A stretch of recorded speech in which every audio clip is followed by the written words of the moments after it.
Hi friends, welcome to Ragas Kitchen. நீங்க நம்ம channel subscribe பண்ணலன்னா கீழ இருக்க சப்ஸ்கிரைப் பட்டன் பிரஸ் பண்ணிக்கோங்க. அப்படியே பக்கத்துல இருக்க பெல் பட்டனையும் பிரஸ் பண்ணிக்கோங்க. அப்பதான் நான் அப்லோட் பண்ற வீடியோஸை நீங்க மிஸ் பண்ணாம பார்க்க முடியும்.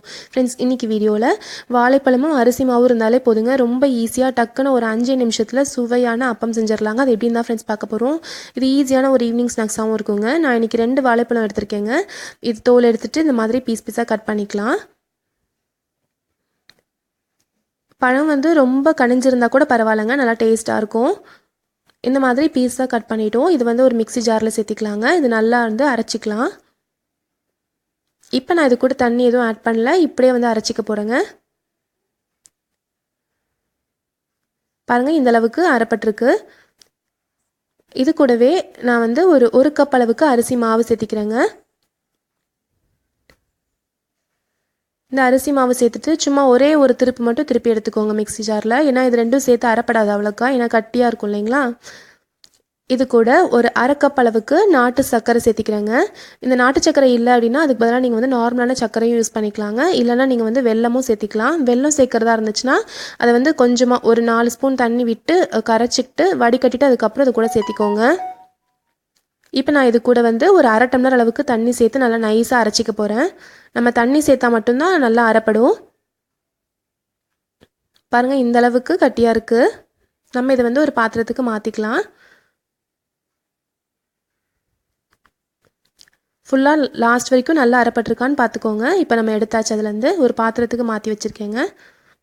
நல்லா நைஸாக அரைப்பட்டிருக்கு. எல்லாம் ஒன்றோட ஒன்று நல்லா கலந்துருக்குங்க.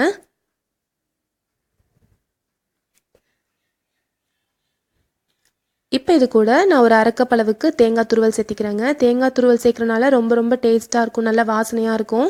நம்ம சாப்பிட்றப்பையும் வெறும் மாவாக இல்லாமல் நல்லா இருக்கும். அங்கங்கே அந்த தேங்காய் துருவல் வரப்போ ரொம்ப நல்லாயிருக்குங்க. இது கூட ஒரு 1/4 டீஸ்பூன் அளவுக்கு சோடா உப்பு சேர்த்திக்கிறேங்க.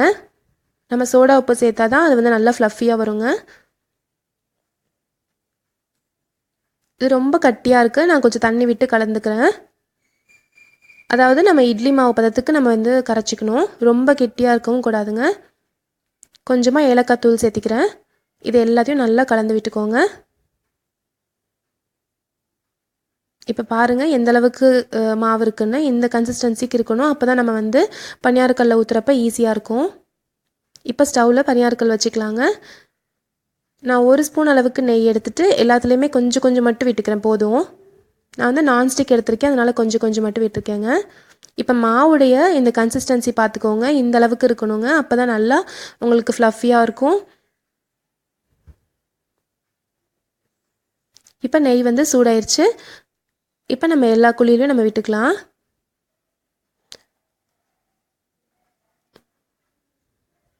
நான் ஃபுல்லாகவே தாங்க விட்டுக்கிறேன். நம்ம திருப்பி போடுறப்ப சரியாயிரும். அப்போ தான் கொஞ்சமாக பெருசாக இருக்கும். இப்போ எல்லா குழிக்குமே நம்ம மாவு விட்டாச்சுங்க. இது ஒரு 2 நிமிஷம் மீடியம் ஃப்ளேம்லேயே வச்சு இதை வேக வைங்க. அப்போ தான் எல்லா பக்கமே உள்ள வரைக்கும் வேகும். இப்போ நடுவில் இருக்கிறது சீக்கிரமாக வெந்துருங்க. நம்ம அதை அப்படியே திருப்பி விட்டுக்கலாம். எல்லாமே இதே மாதிரி திருப்பி விட்டுக்கலாங்க. நம்ம இதே மாவு அப்படியே எண்ணெயில் போட்டு கூட நம்ம சுட்டு எடுத்துக்கலாம். அது நிறையா எண்ணெய் குடிக்கும். இது உங்களுக்கு ஹெல்த்தியாக இருக்கும். இப்போ எல்லாமே திருப்பி விட்டாச்சு. லைட்டாக நெய் விட்டுக்கிறேன். நம்ம ஸ்வீட்னாவே நெய் லைட்டாக டேஸ்ட் இருக்கப்போ நல்லாயிருக்கும்.